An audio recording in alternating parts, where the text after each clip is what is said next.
Halo, Halo,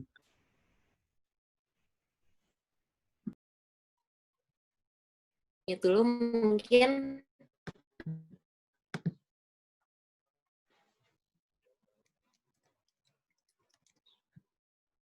mungkin kita nunggu hostnya bentar kali ya, hostnya masih keluar, hostnya masih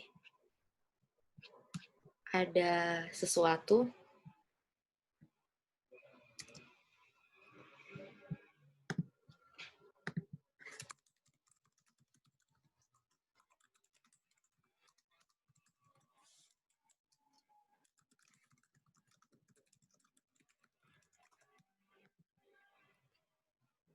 Mungkin kita tunggu 5 menit lagi aja kali ya, dalam 5 menit webinar akan dimulai.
Halo semua, selamat sore. Selamat datang di webinar PPI Paris yang pertama di Entrepreneurship Series minggu ini yang bertemakan magang di Paris. Hari ini kita ditemenin sama dua pelajar Indonesia yang udah berkarya di Paris, Jessica Victoria dan Dezalier Marvel. Saya sendiri, Helena Tipawael, yang akan menjadi moderator pada sore hari ini. Nah, sebelum kita mulai, webinar pada sore hari ini akan dibagi menjadi dua sesi ya. Yang pertama, saya akan berdiskusi bersama para narasumber selama 45 menit, dan setelah itu jika kalian punya pertanyaan, kalian bisa tanyakan langsung kepada para narasumber selama 30 menit. Sejauh ini, apakah ada pertanyaan? Kalau nggak ada pertanyaan, bisa langsung kita mulai aja. Kita mulai dari perkenalan diri para narasumber. Mungkin bisa dimulai dari Beza. Halo, kedengeran suaranya? Kedengaran? Jelas Kedengeran ya? banget. Oke. Yaudah salam kenal aja deh kalau gitu buat semuanya yang hadir pada webinar kali ini. Nama aku Bezaliel Marvel, aku pelajar Indonesia seperti yang Helena bilang. Aku udah di Paris sekitar 4 tahun, aku datang di sini kalau nggak salah pertengahan tahun 2016. Di sini aku kuliah dari S1 sampai sekarang aku S2. Dan aku kuliah jurusan, pas aku S1 aku jurusan IT, sekarang aku kuliah lebih ke jurusan bisnis IT manajemen di Université Paris Panthéon Sorbonne.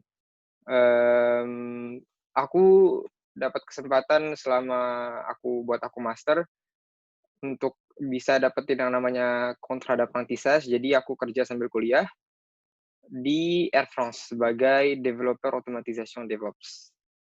Itu Kira-kira itu aja udah. Kurang bisa atau ada yang mau kurang? sedikit nggak mengenai kerja sambil kuliahnya itu gimana? Secara singkat aja, sebagai Oke. lanjut. Jadi di Perancis itu ada yang namanya tadi aku bilang apprentissage atau alternance, dan mereka itu sistemnya jadi kayak ini tergantung tiap-tiap universitas karena mereka masing-masing punya kebijakan yang berbeda. Kalau di tempatku kita 3 minggu kuliah, 3 minggu kerja, 3 minggu kuliah, 3 minggu kerja, dan kadang-kadang bisa ganti-ganti jadi kayak 2 minggu kuliah terus sebulan kerja. Jadi benar-benar tergantung karena um, kayak menjelang akhir-akhir selesai studi aku ini, aku lebih banyak kerja daripada studi karena udah nggak banyak yang dipelajarin kayak gitu. Terus ya kalau misalnya apa namanya soal biaya, jadi yang biayain kuliah aku semuanya itu perusahaan, dan setiap aku kuliah aku harus ngambil yang namanya cuti kuliah ke perusahaanku. Jadi istilahnya setiap bulan itu aku tetap kerja ke perusahaan dan aku dikirim oleh perusahaan selama 2-3 minggu untuk kuliah. Kira-kira kayak gitu. Oke, itu gimana cara dapetinnya? Kok bisa kayak gitu? Kan orang-orang biasanya kuliah dan sambil part-time gitu ya. Kalau ini malah kuliahnya dibayarin sama perusahaan ya? Kalau bisa dapetin, jadi di sini itu apa ya? Di setiap jurusan itu biasanya bukan di setiap jurusan, di setiap universitas mereka nge-propose jurusan-jurusan tertentu yang mungkin ya, aku nggak tahu, menurutku jurusan-jurusan yang memang apa udah siap kerja atau demand dari pasarnya pun banyak, jadinya mereka bikin kerjasama. Jadi kerjasama untuk yang namanya apprentice ini ada 3 pihak yang terlibat. Pihak pertama itu universitas, pihak kedua itu perusahaan, dan pihak ketiga itu kayak perantara antara universitas dan perusahaan yang namanya CFA atau Centre de Formation d'Apprentissage. Jadi waktu aku nyari perusahaan yang ngebantu aku buat dapetin perusahaan ini ya si perantara antara perusahaan dan universitas, karena mereka di satu sisi mereka kerjasama dengan universitas-universitas yang berbeda, dan di satu sisi mereka juga punya link network ke perusahaan-perusahaan yang memang lagi cari misalnya anak-anak yang memang jurusannya mengizinkan mereka untuk bisa kuliah sambil kerja gitu. Oke, paham. Kalau misalnya Jessie gimana? Halo semuanya, perkenalan dulu kan ya? Iya, Kenalin gue Jessica, pelajar juga di sini, dan first of all thank you untuk PPI Paris sudah having me for the webinar, and thank you for Helena for hosting it. Dan makasih teman-teman semua udah join, semoga membantu. Gue di sini udah hampir 2 tahun di Paris. Sebenarnya gue udah menyelesaikan S1 waktu itu di San Francisco Academy of Art University, gue fashion design. Tapi terus setelah lulus kayak dapat exchange program gitu di Paris, that's why kayak I moved here and then I spent another year to do some exchange program, and then after that I've been doing some internship, and here I am. So yeah. Oh, ini internshipnya di di École de la Chambre Syndicale, I guess for most fashion student will know that school. So yeah. Magangnya di mana kemarin?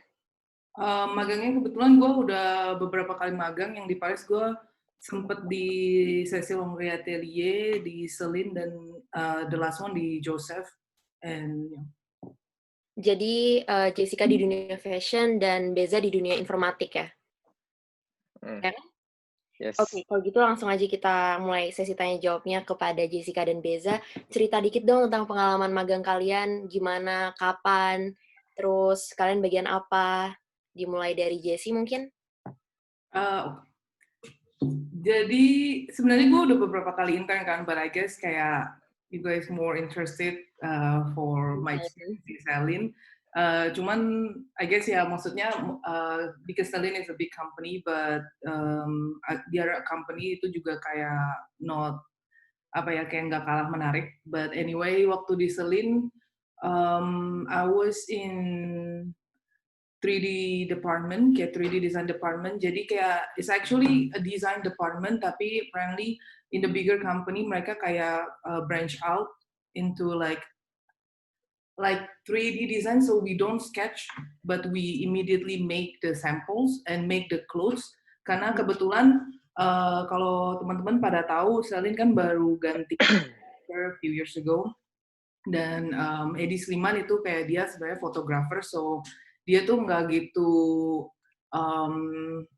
suka atau apa ya, kayak maksudnya dia lebih prefer seeing things kayak langsung gitu dibandingkan on the sketch. Makanya at Celine now kayak dia ciptain namanya Department 3D Design. Karena kalau di company-company lain mungkin ada namanya department yang disebut marketis yang ngebuat market gitu. Cuman biasanya marketis atau kayak in the market department, mereka itu cuma terima desain dari designers untuk kayak bikin apapun yang designers mau gitu, terus ntar ditunjukin ke art director.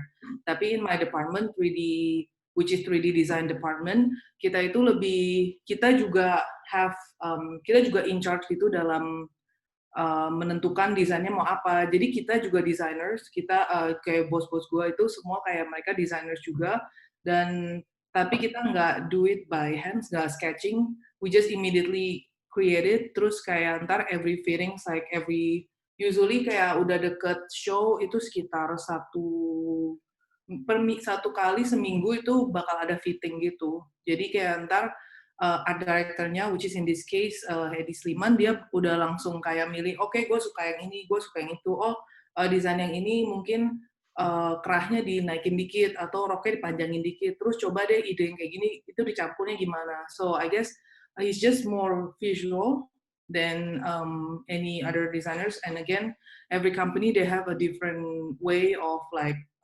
realizing the sketches and creating their collection. So this is one of like examples in my company how they do things. Berarti beda banget nggak sih, Jess, kalau misalnya magang di perusahaan yang besar sama perusahaan yang kedua, kalau magang kemarin itu gimana? Perusahaan lokal atau? Itu sebenarnya yang kalau Celine kan dari Prancis. Kalau yang setelahnya gue magang di nama company-nya Joseph, itu sebenarnya London-based company gitu. Cuman kebetulan dia punya atelier dan studio itu di Paris. Nah, emang beda banget sih, karena again kayak Celine kan kayak emang apa ya, even though Celine bukan nggak ada couture line-nya, tapi dia tuh kayak a bigger luxury company gitu. So obviously kayak they have more layers of people yang working kayak departments. Tapi kayak sedangkan kalau kayak Joseph, it's more like ready to wear. Even though Celine also ready to wear, but more like luxury. Tapi kalau Joseph itu mungkin lebih apa ya, kayak dia nggak I guess it's like high end but not exactly luxury.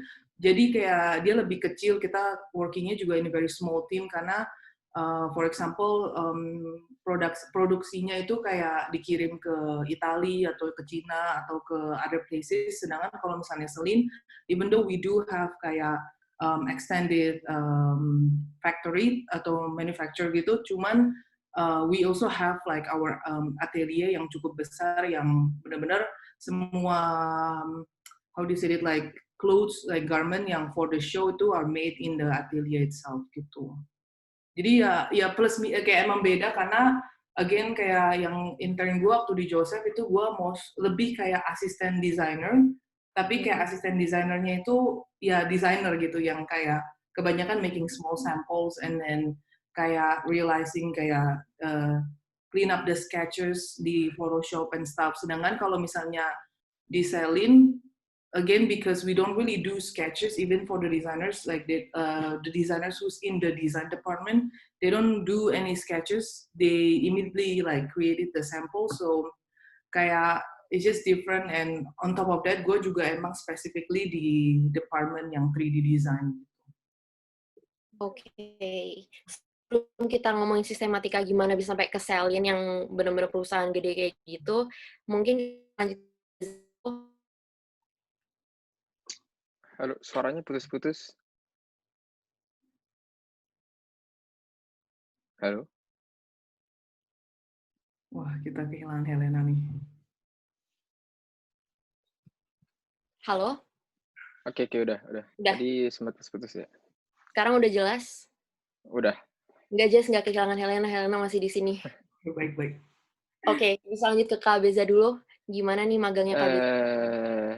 Oke, kalau aku jadi aku mulai magang itu di akhir tahun 2018.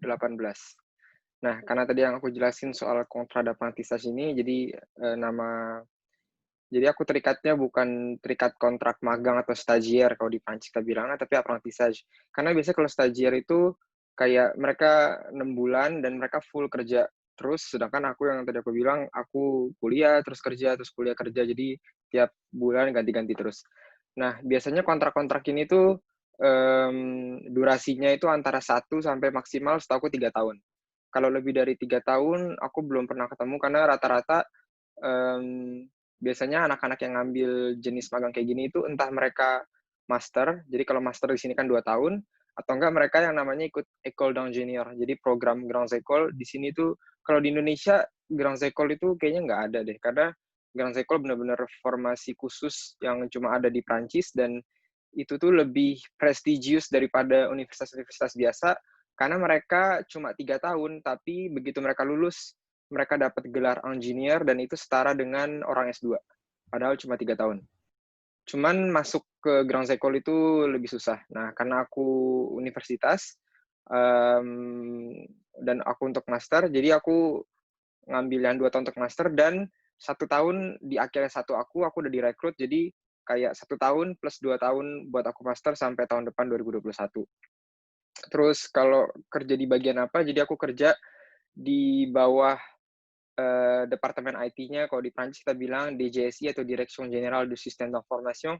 Jadi mereka yang ngurusin segala sesuatu yang berhubungan dengan sistem IT-nya, dan rata-rata di perusahaan besar itu sistem IT itu dibagi dua departemen yang besar, yaitu Dev sama Ops. Dev itu development, Ops itu operations. Jadi kayak development itu segala sesuatu yang berhubungan dengan kayak kita ngedevelop aplikasi kita sendiri. Misalnya aku di Air France bisa ada aplikasi untuk pilot, aplikasi untuk kru-kru di pesawat, atau mungkin juga aplikasi ticketing buat orang-orang yang ada di airport. Jadi aplikasi ini benar-benar bisa macam-macam. Dan kalau yang tadi divisi Ops, yang satunya lagi, divisi Ops itu lebih yang ngurusin operations. Jadi segala sesuatu yang berhubungan dengan kayak nge-maintain aplikasi tersebut. Jadi misalnya tadi aku kasih contoh aplikasi untuk pilot, divisi operations mereka akan ngatur kayak oke, aplikasi ini kalau aplikasi ini rusak atau ada masalah, berarti yang mereka harus ngontak bagian operations dulu, dan bagian operations ini itu pun juga ada level-levelnya, juga ada berapa tingkatan. Jadi mereka pertama harus kontak siapa, terus kontak siapa, baru nanti kita apa ya bahasa Indonesia, kita kasih masalah yang tadi yang harus dibetulin ke bagian dev, supaya orang yang bagian dev mereka bisa betulin aplikasinya, kirim balik lagi ke Ops, dan si Ops ini bilang oke, aplikasinya udah beres, udah bisa dites, kalau ada masalah lagi datang ke kami lagi. Itu salah satu contoh kerja Ops. Dan divisi di mana aku kerja di bagian Ops, jadi segala sesuatu yang ngurus tentang operasi sistem informasi di perusahaanku. Dan Matikan. lebih Kasihan, nggak bisa lebih video. ada yang ngomong. Lebih spesifiknya, aku kerja di bagian ops yang ngurusin industrialisasi. Apa itu industrialisasi? Jadi yang kayak yang tadi aku bilang di ops itu kan kita yang namanya maintain aplikasi itu tuh bener-bener apa ya?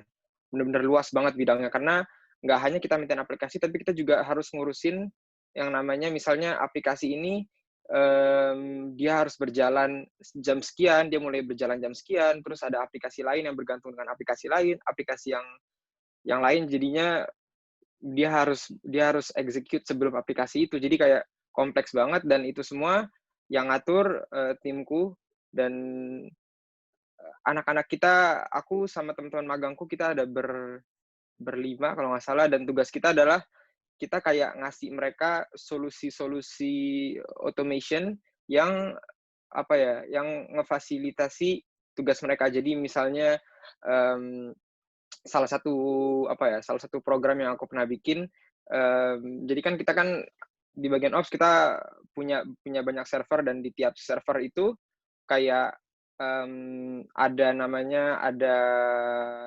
daftar user-user yang terdaftar di server itu. Misalnya ada orang baru masuk atau ada aplikasi baru masuk atau ada developer baru, kita harus nambahin kita harus nambahin jumlah user yang masuk ke dalam server itu. Jadi biasanya si orang ops ini dia akan meriksa semua server dan dia akan kayak nge-audit untuk make sure kalau oke, user yang kita udah masuk, yang baru masuk ini mereka exist di semua server. Dan awalnya mereka ngelakuin itu tuh kayak ya mereka ngeliatin satu-satu. Jadi mereka login ke servernya, mereka lihat ada nggak usernya, terus mereka login ke server berikutnya. Jadi mereka liatin satu-satu dan itu prosesnya lama.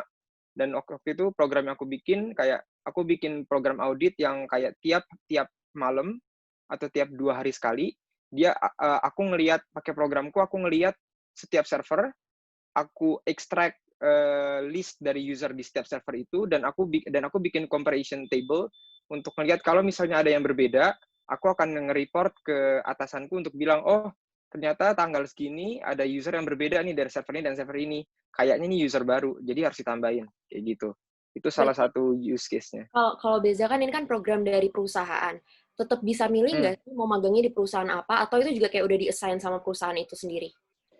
Itu bisa milih karena sebenarnya yang daftar tuh kita. Jadi yang tadi aku bilang si perantara antara universitas dan perusahaannya ini CFA, mereka akan bantuin kita, mereka akan ngasih offer tapi yang interview, yang nyari apa yang kita melakukan semuanya tergantung kita. Jadi waktu itu aku bener-bener literally aku apply ke semuanya karena aku nggak tahu kayak sejujurnya bidang IT itu luas banget dan aku nggak tahu apa yang aku pengen lakuin gitu loh karena di sini kayak di Indonesia pun juga sama aku yakin kayak waktu aku sarjana lisans bachelor itu benar-benar kayak dasarnya doang kayak aku ambil jurusan IT tapi luas banget gitu loh aku nggak tahu kayak bakal mengerucut ke bidang apa entah big data science atau artificial intelligence atau mungkin developer jadi bener-bener kita dikasih kebebasan gitu loh. Cuman tetap harus sesuai dengan jurusan yang aku ambil gitu loh. Jurusan waktu itu aku ambil pas aku tahun terakhir S1 tuh aku ngambil spesialisasi developer. Jadi kayak tetap harus ada unsur-unsur developer di dalamnya gitu loh. Jadi nggak boleh bener-bener kayak ngambil aku nggak tahu misalnya biologi atau IT di dalam biologi gitu karena nggak ada hubungannya kayak gitu contohnya. Kalau Jessie, kenapa sih kemarin milih ke Selin? Kenapa nggak ke yang lain gitu? Well, sebenarnya kayak kalau orang-orang yang di fashionnya semua pasti pada tahu kayak you cannot really choose where you want to go gitu loh. You just go apply everywhere and then siapa aja yang terima lu pasti masuk gitu. Cuman kemarin itu kebetulan kalau gue kayak setelah lulus, jadi kan kayak gue sebelumnya udah selesai S1 di San Francisco. Terus emang ini yang di Paris ini kayak exchange program yang memang program dari kampus yang di SF dan yang di sini gitu. Jadi every year kayak mereka kirim 2 student untuk kayak exchange program di sekolah di Paris. Nah, jadi kita itu jadi sering keep in touch gitu sama guru-guru dan kayak director yang di sekolah lama juga. Terus kebetulan emang bos gua yang kemarin di Selin dia itu juga dari sekolah gue yang lama, tapi dia ikut program exchange program and stuff tuh kayak udah 6 tahun yang lalu. Dan at that time dia kayak kontak my director di SF, dan jadi akhirnya dia kayak email gue gitu, kayak ini ada lowongan and stuff gitu. Cuman emang agak susah untuk kayak masuk ke company yang agak gede, karena biasanya mereka nggak gitu nge-post di biasanya kayak website gitu, fashion jobs and stuff. Maybe sometimes they do it, tapi nggak very common. Biasanya mereka langsung otomatis kayak upload di LVMH career website for example, tapi itu pun kayak pasti cepat banget kayak lewatnya. But I guess the trick is kayak you have to keep in touch with your school, because I know a lot of school in Paris also kayak even though you already graduated kayak masih bisa in touch, minta tolong, maksudnya share koneksi and sebagainya. Cuman ini agak kayak tricky juga, kayak I guess you still can also try to contact the designers on LinkedIn, and then bahkan kayak ada teman gue waktu gue intern, dia tuh keterima di Celine for another department, karena dia itu kayak bukan iseng sih, kayak emang dia niat banget, dia nyusunin tau nggak sih kayak try to find out email company-nya tuh apa gitu. Jadi kayak @celine.fr atau @celine.com, atau kayak terus kayak first name dot full last name or something like that. Terus kayak for some reason it happened untuk kayak kekirim gitu ke salah satu designersnya.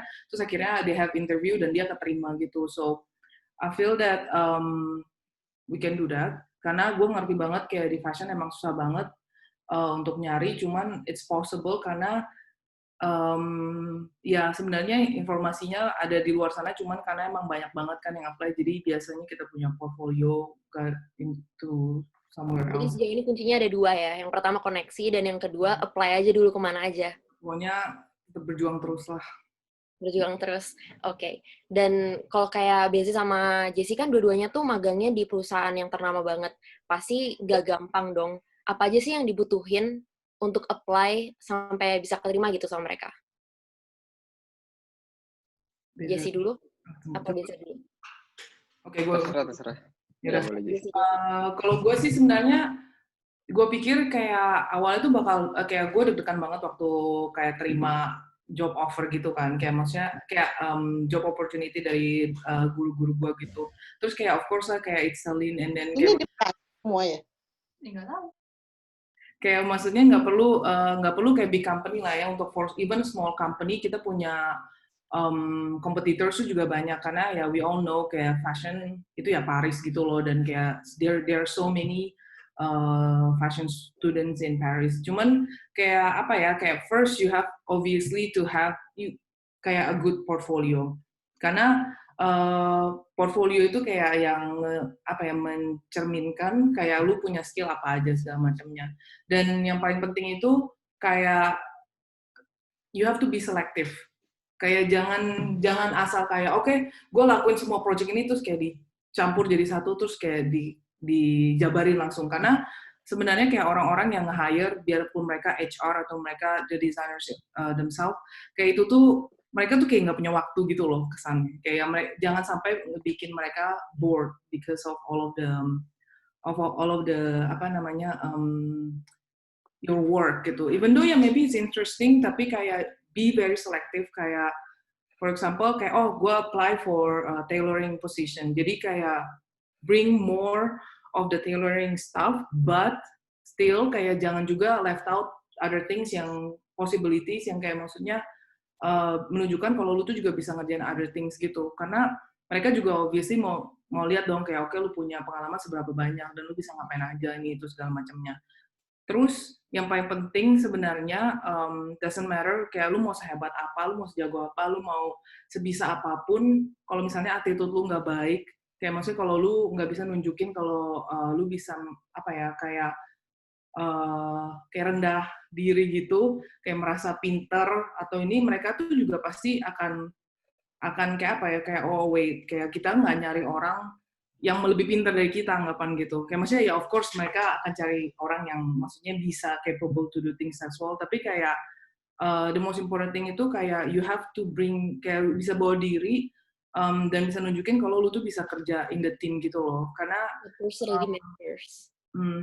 karena maksudnya mereka juga mau cari orang, kayak maksudnya itu it's a team project gitu kan, kayak maksudnya mereka juga mau cari orang yang punya good attitude, yang bisa bawa diri yang positif, yang maksudnya yang enggak and then able to work under the stress gitu. Jadi kayak make sure kayak sebelum pergi ke interview, of course it will be very kayak nerve wracking, tapi um, try to relax, try to kayak just be yourself. Karena when you're trying to be other people, like trying to be like, okay, I'm really good at this or I'm not really good at this and that, itu tuh yang bikin lu kayak makin nervous and stuff.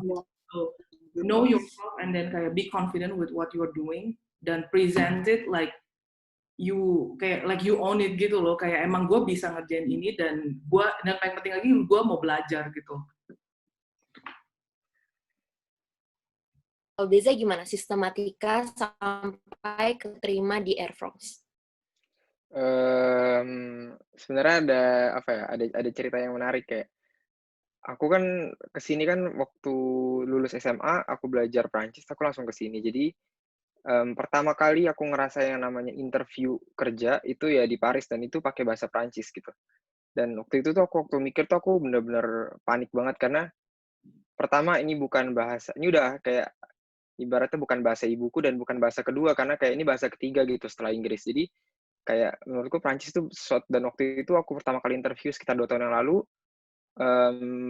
kapasitas aku masih terbatas banget gitu loh. Jadi aku ngerasa bener-bener nggak pede, bener-bener kayak, "Ini bakal kayak gimana ya? Bakal bakal apa namanya, berjalan kayak seperti apa? Pertanyaan apa yang bakal ditanyain?" Cuman kayak aku coba-coba cari video, aku coba tanya-tanya orang, kayak sebenarnya sih rata-rata sama ya, kayak pertanyaan-pertanyaan yang mereka tanyain kayak, "Apa kekurangan kelebihan? Kenapa kamu apply di sini? Apa yang membuat kami bisa menerima kamu?" Kayak gitu-gitu. Terus disuruh jelasin tentang, apa namanya, tentang diri kamu gitu loh. Terus di situ yang apa yang aku kayak belajar sesuatu karena aku selalu nggak pede dan aku ngerasa kalau sebagai orang asing gitu pasti mereka akan lebih prefer orang Prancis yang mereka udah tinggal di sini, mereka ngomong bahasa Prancis lebih fasih dan apa ya, soal dokumen pun nggak bakal ada masalah gitu karena mereka orang Prancis di sini dan pasti lebih mudah daripada mereka harus ngerekrut orang asing gitu loh. Itu yang selalu ada di pikiran aku dan kayak membuat aku jadi nggak pede. Aku sempet nggak pede untuk apply ke perusahaan-perusahaan gede gitu loh. Jadi kayak udahlah yang penting dapat, aku nggak tahu apa tapi yang penting dapat gitu loh. Terus kayak waktu itu aku mikir nggak, kayaknya aku harus ngilangin paradigma ini dan pokoknya aku apply ke semuanya, aku nggak peduli, pokoknya aku apply ke semuanya dan aku cuma doa kayak ya udah yang mana yang dapat ya udah itu aja gitu loh. Dan itu Dan apply-nya gimana? Kan? waktu itu aku apply-nya online, jadi kayak lewat lewat apa namanya, situs. Jadi biasanya kalau perusahaan gede mereka punya situs rekrutmennya mereka sendiri kayak misalnya Air France, recrutement.airfrance.com, .fr. Jadi kayak ya emang situs buat karirnya, buat rekrutmennya gitu dan mereka punya punya platform memang khusus di sana kita masukin CV, di sana kita masukin motivation letter, kayak gitu-gitu. Selain daripada itu, aku biasanya cari-cari dari Google kayak lewat Indeed atau apalagi waktu itu aku udah Glassdoor. lupa. Ya, Glassdoor kayak gitu-gitu. Jadi kayak ya sama kayak yang lain-lain sih, kayak aku nyari-nyari segala macam dan waktu apa namanya ya, dari aku sampai bikin kayak Excel gitu untuk aku ngelis perusahaan mana yang udah aku apply dan kayak aku kasih linknya, aku kasih kontak personnya kalau ada, aku kasih nomor teleponnya, aku kasih kayak statusnya gitu loh, apakah udah dijawab, ada kabar, diterima atau nggak diterima, di interview atau enggak, kayak gitu-gitu. Aku bikin, dan waktu aku keterima di Advance tuh aku lihat aku udah apply sampai ke 60, dan waktu aku lihat dari 60, yang ngajak aku interview itu 4 kalau nggak salah, dari 60. Benar-benar 4 kerja dan ya keras. bener kerja keras banget, bayangin dari 60 cuma di interview 4, dan yang nerima aku 2. Jadi waktu itu aku keterima. Jadi sebelum aku terima di Air France, aku tuh keterima di Mairie. Mairie itu kantor wali kota, bukan kantor wali kota Paris, tapi kantor wali kota suburbnya Paris di Vitry-sur-Seine. Jadi aku keterima awalnya kerja di Mairie sebagai asisten project manager di situ, tapi bagian IT. Terus aku udah ngurusin dokumen-dokumennya, aku udah tes kesehatan segala macem, udah tinggal tanda tangan kontrak, tiba-tiba orang dari Air France nelpon kalau aku diterima, dan di situ aku bingung, aduh gimana ya, apa aku udah diterima, terus aku ada perusahaan lain yang nerima aku juga, dan itu aku cukup kaget gitu loh, aduh. Cuman kayak, ya aku mikir, apa namanya, waktu aku interview di Air France pun aku jujur sama mereka gitu loh, aku bilang kalau aku sebenarnya udah diterima di tempat lain, jadi kalau kalau dan aku bentar lagi mau tanda tangan kontrak, jadi kalau misalnya kalian emang pengen nerima saya, kayak saya butuh jawabannya secepatnya gitu loh. Dan mereka pun ngasih jawaban kayak secepatnya itu, dan waktu itu akhirnya ya aku memutuskan ya udah aku pilih Air France karena Air France. Terus apa namanya, aku tolak yang lama walaupun mereka kayak kayak agak agak ngomong-ngomong gitu, "Kenapa kamu gini-gini? Kenapa nggak ngomong dari awal? Udah gini-gini, kita udah urusin dokumennya segala macem." Kita bahkan ini yang aku baru tahu ternyata kalau buat pekerja asing tuh mereka harus harus ngirim dokumen ke apa ya namanya, ke institusi ketenagakerjaan, aku lupa nama istilahnya apa. Pokoknya bagian yang ngurus ketenagakerjaan untuk ngasih dokumennya, ngasih data-datanya, fotokopi paspor segala macam, menyatakan bahwa kita mau ngerekrut orang asing gitu loh. Dan itu prosesnya lama katanya.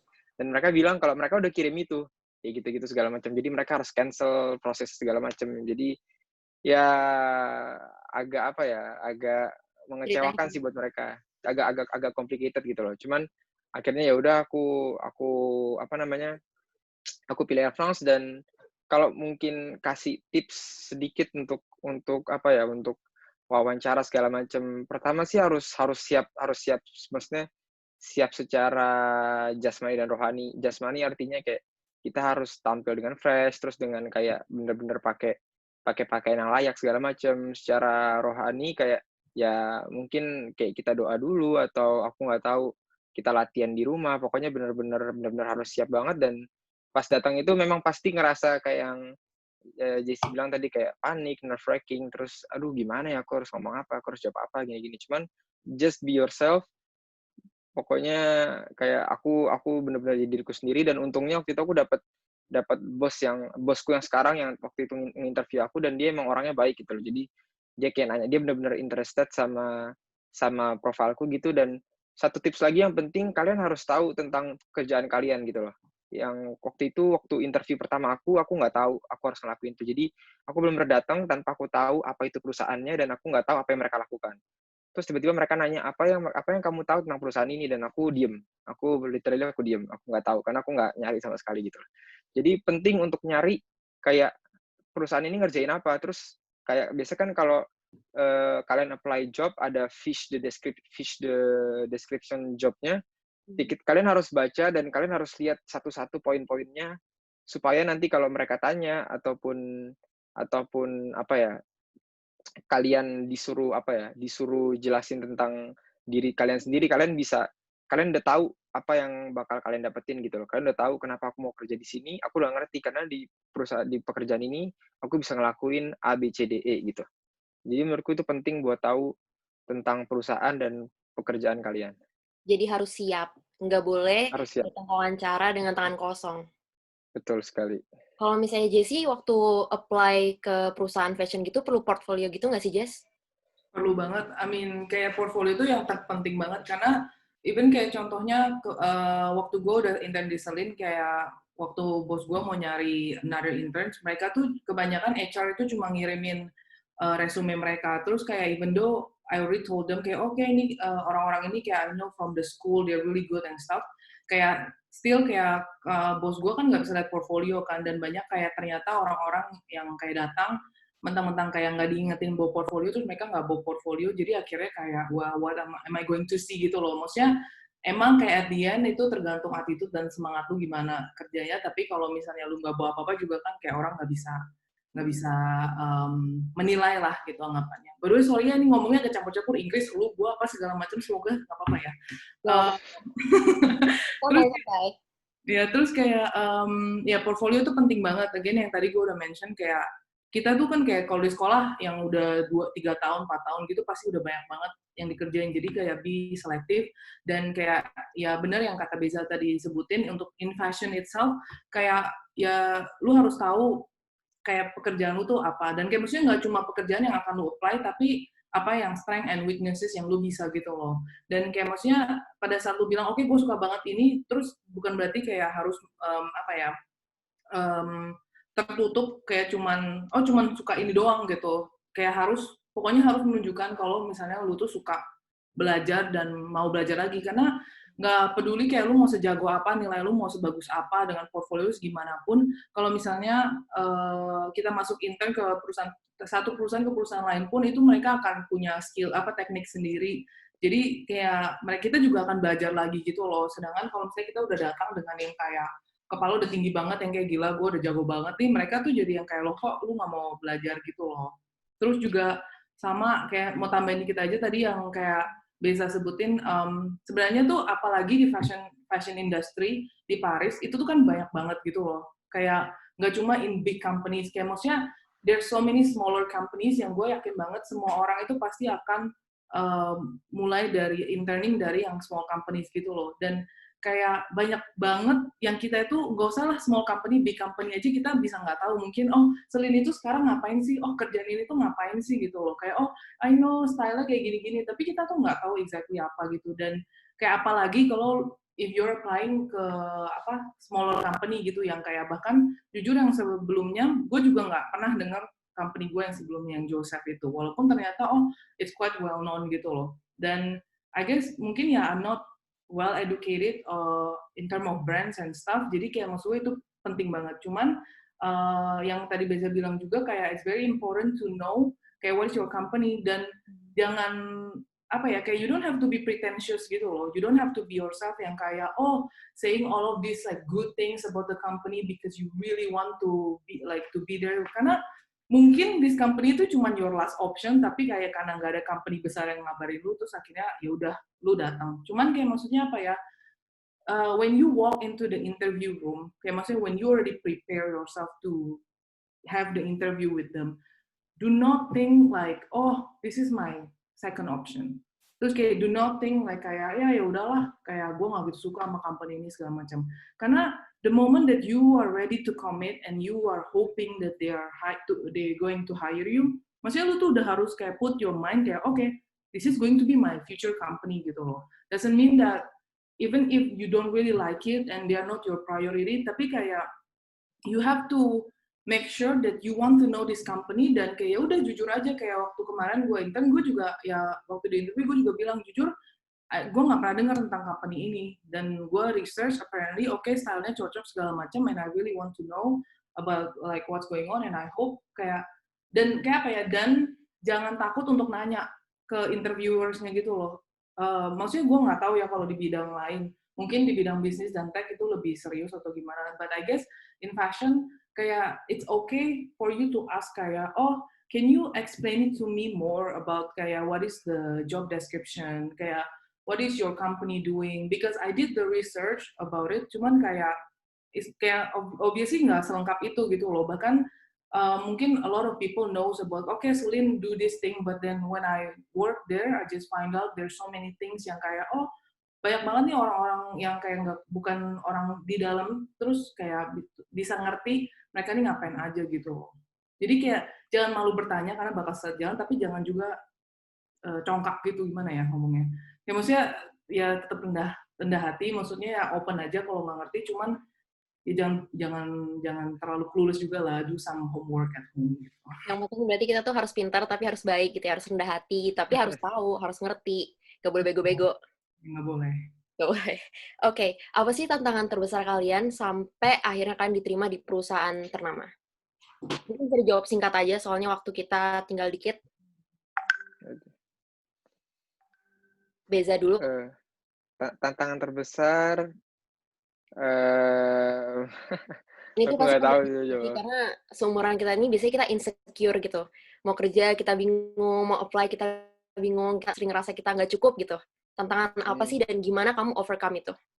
Oke, aku tantangannya balik ke yang tadi, aku insecure karena statusku sebagai orang asing gitu loh. Jadi soal dokumen lah, soal bahasa, aku selalu insecure soal status identitas sebagai orang asing. Dan yang waktu setelah aku interview dari Air France, dan aku sempat nanya, jadi kayak setelah aku kerja 1 tahun, aku kayak nanya, gimana sih aku kerjanya? Kayak kamu, aku tanya ke bosku, kayak, kamu sebenarnya apa ya, grateful nggak sih udah nerima saya gitu loh. Kayak apakah saya ngasih sesuatu yang positif buat perusahaan ini, dan ternyata jawaban yang mereka bilang, "Kenapa kayak kita pilih kamu karena apa ya, walaupun kita tahu kamu orang asing, tapi justru dengan kamu datang ke sini, kamu orang asing, kamu tinggal sendiri, kamu belajar bahasanya di negeri yang kamu nggak tahu siapa-siapa, kamu benar-benar survive dan kamu bisa survive di kuliah yang di dalam bahasa Prancis juga." Dan di situ membuat apa ya, membuat bos aku waktu itu dia bilang kalau, mmm, ternyata kamu tuh fast learner gitu. Jadi kayak karena kamu gampang adaptasi, dikasih di suatu lingkungan yang baru, teknologi baru, hal yang baru, kamu bisa adapt cepet, dan itu yang jadi poin plus kenapa saya nerima kamu gitu loh. Dari situ aku jadi ngerti bahwa ternyata statusku sebagai orang asing itu bisa membuat membuat apa ya, bukan sebagai sesuatu obstacle, tapi malah jadi stepping stone, dalam arti kayak, oh ternyata orang-orang tertarik dengan poin di mana aku tuh di sini, aku bisa adapt cepet, dan terutama di bidang IT, teknologi, kayak teknologi selalu ganti tiap tahun dan selalu ada perkembangan, dan mereka selalu butuh orang yang bisa cepat adaptasi dan fast learner gitu loh. Jadi mungkin itu sih yang jadi tantangan aku dulu. Kalau buat gue kayaknya Helena hilang lagi deh. Hel, ya udah gue ngomong aja lah ya. Kalau buat gue tuh tantangan terbesarnya, ini pada bisa denger kan ya? Bisa lu denger gue nggak? Dengar. Kayak menurut gue tantangan terbesar itu kayak untuk apa ya? Kayak ngedorong diri sendiri untuk kayak actually prepare the portfolio, prepare myself untuk kayak apa namanya for the interview. Kayak ya itu nge-prepare secara mental dan rohani dan semuanya untuk kayak apply the internship, apply the job for example. Terus kayak bener-bener kayak be selective karena kita nggak bisa kayak cuma bikin portfolio and that's it. Terus kayak we use it for all the companies gitu loh. I guess kayak untuk fashion again depending on kayak di mana lu apply-nya, di mana company-nya apa, style-nya apa, kayak you have to again kayak adaptasi, nggak cuma pas kerja tapi juga pada saat mempresent diri kalian sendiri gitu. Dan yang kedua tantangan terbesar itu ya sama sih kayak maksudnya harus percaya diri gitu loh, karena di sini nih nggak ada yang tahu diri lu siapa pada saat lu masuk ke ruangan itu gitu. Dan tujuan lu itu bukan apa ya? Tujuan lu itu bukan untuk memberitahu mereka kalau company seberapa amazingnya company mereka dan gue mau apply di company, mau kerja di company itu, tapi lebih tepatnya kayak gimana cara lu memperlihatkan seberapa amazingnya diri lu gitu loh. In the very humble way ya, kayak bukan congkak dan sombong ya. Karena maksudnya gini, karena kebanyakan orang akan ngomong kayak, oh I really love Celine, I want to work there because da da da da. Kayak maksudnya, okay, some people will ask kayak, why do you want to work at Celine? Why don't you choose another brand? What is your favorite designers? Blah blah blah blah. Cuman maksud gue adalah kayak, you don't have to tell them about how great their company is because kayak they already knew gitu loh, ngerti nggak sih? Jadi kayak maksudnya you have to focus more on like how you present yourself, how make key points at home yang kayak ini orang do research about your designers and do research about your potential team workers for like grup timnya gitu, karena you want to amaze them gitu. Jadi kayak you want to know what do they like, ya nggak spesifik itu, nggak perlu sampai nge-stalk segala macam, cuman kayak just get the idea, oh mereka pernah kerja di sini, oh mereka lebih tailoring person, oh mereka lebih flu, oh mereka lebih ini apa segala macam, just get to know like the background. Jadi kayak pada saat lu apply kayak you have some confidence gitu, karena biasanya kebanyakan orang nervous itu karena mereka clueless gitu loh, karena mereka nggak tahu mau ditanya apa, takut ini segala macam. Cuman you have to know during the interview, it's all about you, technically, ya kan? Kayak supaya mereka tuh mengenal kamu gimana gitu loh. Kamu bisa apa, terus kamu orangnya gimana. Tapi at the same time juga don't be worried, kayak don't hesitate to kayak to know them, to get to know them, terus kayak get to know the company. Jadi prepare question juga yang just be honest, kayak lu nggak tahu kerjaannya gimana, then ask gitu loh. Karena a lot of people they also like people who are very initiative, yang kayak very proaktif, yang bisa nanya gimana. Karena there's a time my boss kayak during the interview mereka nanya gitu, so do you have any question for us gitu. I forgot what did I ask, but then I remember when they're interviewing my other friend, gue masih internis itu kan, terus mereka juga dia bilang, oh my god, this person just give me the best question I've ever heard gitu. Jadi ini bos gue yang bilang, dan pertanyaannya itu adalah pada saat bos gue nanya, oh so do you have any question for me or for us, dia nanya, so what do you guys expect what do you guys expect as to like how gimana sih, kayak maksudnya kayak lu expect apa dari intern yang akan lu terima gitu loh. Karena itu it means kayak maksudnya ya lu menunjukkan kalau lu tuh benar-benar mau serius untuk kerja dan benar-benar mau tahu apa sih kriteria yang lu butuhin gitu. Karena kebanyakan orang cuma yang kayak I guess kayak I did that too, kayak maksudnya membual kayak wah gue suka banget, gue cinta banget, kayak kiss ass segala macam gitu. By the way, sorry kalau agak kasar, terlalu excited. Tapi kayak maksudnya kayak it's not about that gitu. Dan kayak maksudnya doesn't matter how big the company is, kayak maksudnya how small the company is, eventually you're gonna work in this one team gitu. So it's good to get to know about this person and actually asking what they expected from you gitu. Oke. 2 pertanyaan terakhir deh sebelum kita move on ke sesi tanya jawab. Berapa sih range gaji magang di Paris? Beza? Siapa duluan nih? Beza deh. Aku dulu ya. Kayak yang tadi aku bilang, kalau kita sebagai apprenti, karena kita ada di bawah kontrak apprentissage, itu kita dapat gaji tergantung umur. Jadi aku cari deh biar aku nggak salah. Tadi aku sempat cari-cari juga. Sebentar.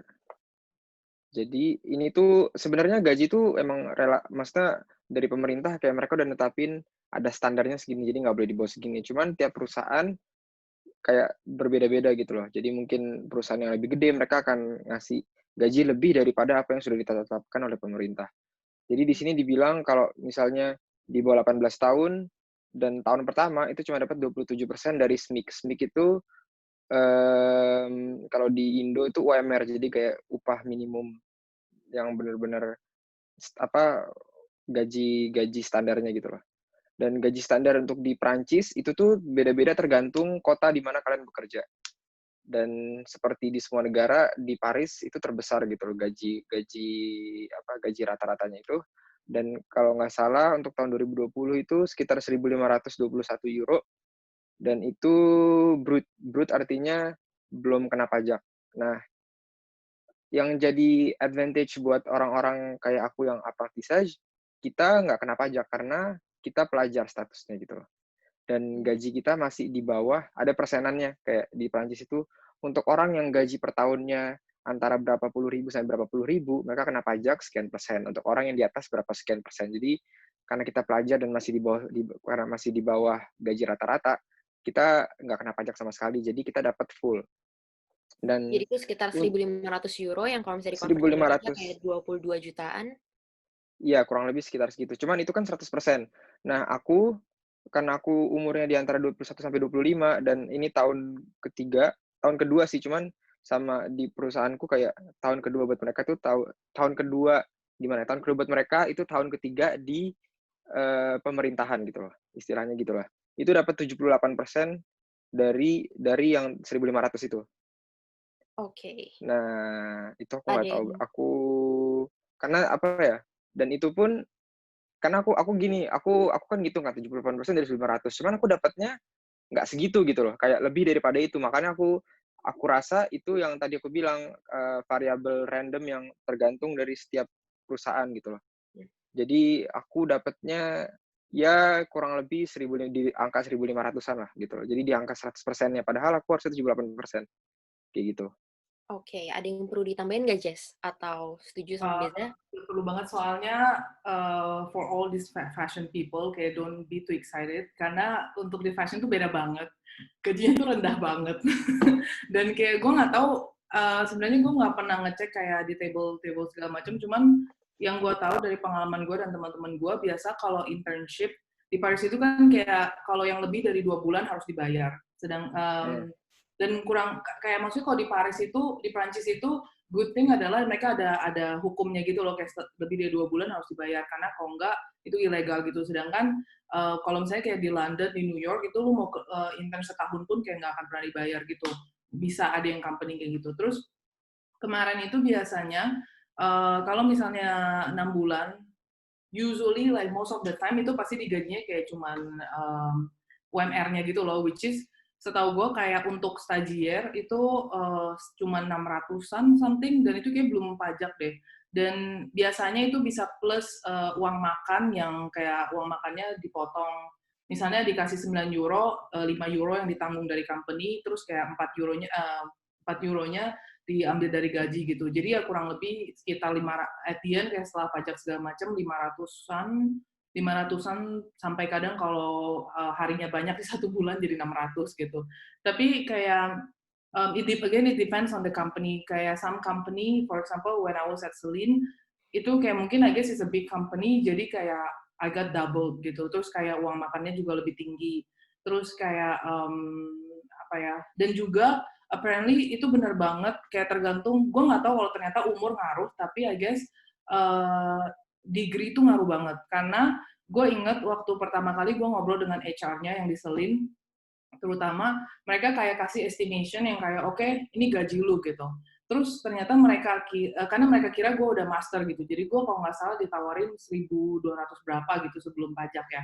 Itu terlepas dari harga apa tiket restoran segala macam. Cuman abis itu nggak lama mereka kontak gue lagi, oh ternyata lu nggak ada master gitu, jadi mereka mau turunin ke 900 berapa gitu. Terus tapi kayak I fight for it gitu loh, because kayak ternyata di Paris itu, di Prancis, kayak kalau master kan tandanya sekolah 5 tahun, dan kalau bachelor sekolah 3 tahun. Sedangkan gue waktu di SF itu normal, kayak gue sekolah 4 tahun, karena di SF itu durasi sekolahnya universitas itu kayak di sekolah gue at least itu kurang lebih 4-5 tahun gitu. Dan kebetulan gue waktu exchange ke sini, gue kan udah ada degree nih waktu di SF. Pas exchange ke sini itu kan technically kayak ngulang lagi another third year, jadi kayak the same major, terus kayak again another bachelor gitu loh. Walaupun bachelornya sama, tapi kan jadi keluarnya dari 2 sekolah yang berbeda. So I kind of like negotiate because I was like, well technically kayak I went to school for 5 years gitu, even though I don't get any master, tapi kayak you have to kayak ya coba dipertimbangkan gitu. Terus akhirnya mereka yang kayak hitung-hitung segala macam, akhirnya gue kalau nggak salah waktu itu dikasih kayak 1.150 or something, cuman after tax ya kurang lebih dapatnya 1.000 lah plus tiket resto gitu-gitu. Jadi kayak I guess if you have any kind of like degree or whatever, just put it there and then like fight for it, because kayak itu ternyata ngaruh. Dan kayak apa ya, kayak maksudnya some company, even big company, mereka ternyata kayak ada teman-teman gue kalau nggak salah di also big company, but I'm not sure which company, itu juga kayak mereka cuma dapat kayak 600-an, karena normalnya buat intern itu mereka cuma dapatnya yang kayak di minimum wage doang gitu loh, bukan yang kayak dapat Berarti kayak dia range-nya kalau lucky. magang itu 600 sampai 1.500 gitu ya? Biasanya rata-rata 500-an sampai 600-an sih, cuman if you are Itu yang lucky terendah. bisa bisa gitu. Ada ternyata apparently ada company yang kayak nawarin kayak 1.000-an gitu. Oke, last question deh yang terakhir sebelum kita masuk ke sesi tanya jawab. Ada yang mau disampaikan nggak sih buat pelajar Indonesia yang pengen magang di Paris juga? Jessie dulu deh. Kalau lu udah di Paris dan lu lagi mencari magang, pokoknya jangan give up. Kayak don't limit yourself mau apply kemana aja, karena literally ini kayak Hunger Games. Kayak put literally everything you have kayak in your social media whatever, tapi again be humble, karena orang juga nggak suka kalian siapa ini, ntar dikira fashion bitches and stuff gitu. Cuman email semuanya, kayak literally do everything you can, like Ya itu kayak nyusunin email orang, kayak gue tuh kemarin kirim ada kayak nggak tahu ke 50 orang kali kayak, dan gue dapat literally banyak banget juga kayak tau nggak sih yang failure email segala macam. Terus ada fashion di fashionjob.com, LinkedIn segala macam, dan keep in touch with your previous boss, doesn't matter if you are from showroom atau dari mana aja, kayak karena you never know where it will lead you. Terus ya jangan menyerah lah, soalnya fashion apparently not as glamorous and exciting as what people see outside. It's very like a Hunger Games inside, and it's very exhausting to work in fashion. It's a real thing, so you have to prepare yourself as well to be able to to do that by going through the application. Kalau Beza? Kalau dari aku tadi sempat ada yang ada yang nanya-nanya, ada yang kirim chat private ke aku kayak apakah orang-orang dari Indo, misalnya kalian sekarang yang lagi di Indo yang udah kuliah S1, kalian tertarik buat kerja sambil kuliah kayak aku, program apprentissage, itu tuh ternyata tadi aku cari ada syaratnya, kalian harus pernah 1 tahun studi di Perancis gitu loh. Jadi untuk kalian yang benar-benar dari luar Perancis dan kayak kalian udah punya degree, bachelor atau mungkin master, dan kalian mau kuliah sambil kerja lagi di sini, kalian harus pernah setahun dulu kuliah di Perancis apapun itu. Itu syarat dari gouvernement, dari pemerintah gitu. Terus untuk tips aku sih ngerasa kalian, yang aku pengen tekenin sih, kalian harus percaya sama diri kalian sendiri gitu loh. Jadi kadang-kadang seringkali kita mikir, mungkin ini orang Indonesia ya banyak, aku nggak tahu apakah aku cuma generalisir, tapi aku ngerasa banyak orang Indonesia mikir kok, ini yang dulu aku mikir kalau, oh ternyata orang Eropa tuh lebih gini, mereka lebih pintar, mereka lebih superior dari aku gitu loh. Aku ngerasa kayak, ya udahlah, aku yang penting di sini bisa kuliah, udah lulus, selesai gitu loh. Ternyata pas aku nyampe sini, aku ngelihat gimana teman-teman kampus orang Prancis, atau teman-teman kerja orang Prancis, aku ngerasa kayak, ternyata kita semua sama aja gitu loh. Dan mungkin bahkan ada beberapa orang yang kayak jatuhnya lebih males atau lebih nggak pengen kerja gitu segala macam, itu panjang lagi ceritanya. Cuman kayak secara singkat ya, kalian harus percaya sama diri kalian sendiri, kalian harus percaya sama value yang kalian punya. Kalau kalian itu sebenarnya kalian itu punya something yang kalian bisa kasih tunjuk orang, kalian punya something yang kalian bisa kasih ke perusahaan yang kalian pengen kerja gitu loh. Jadi jangan pernah underestimate value yang kalian punya di diri kalian sendiri, itu sih. Jadi intinya kita harus tahu value diri kita sendiri dan kita harus kerja keras. Kalau dari Jessie, dua-duanya sih, Jessie sama Beza, nge-apply-nya ke puluhan perusahaan dan cuman akhirnya dapet, tapi cuman dikit, dan tapi itu valuable banget. Jadi nggak boleh nyerah. Dan sekarang langsung aja kali ya kita ke sesi tanya jawab, karena ada yang nge-send pertanyaan private ke aku juga. Kalau kalian punya pertanyaan bisa ngomong langsung, atau kalau kalian malu buat ngomong bisa chat.